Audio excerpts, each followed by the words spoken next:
একটা যুবক ছেলে গ্রাম্য হিসাবে আমার চাচা হয়।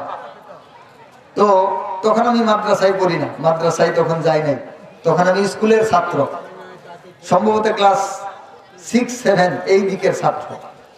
তো আমি ঘরের বারান্দার মধ্যে দাঁড়ায় রয়েছি, চাচারে দেখি বাইরে।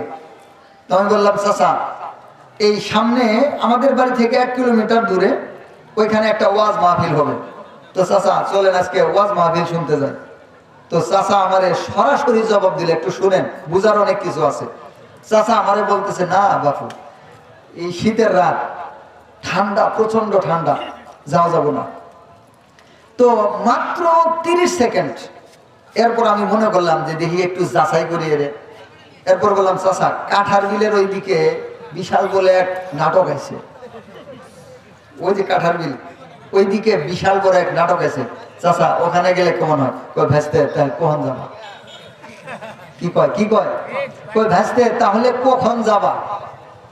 30 সেকেন্ড আগে যখন ওয়াজের কথা কইছি তখন কি কইছে? খুব ঠান্ডা, ঠান্ডার দিনের মধ্যে যাওয়া যাব না। 30 সেকেন্ড পর যখন নাটকের কথা কইছি তখন বলতেছে কখন যাবা। এটাই হচ্ছে আজকে আমাদের অধিকাংশ মুসলমানের চরিত্র। কথা বলেন ঠিক কিনা? এই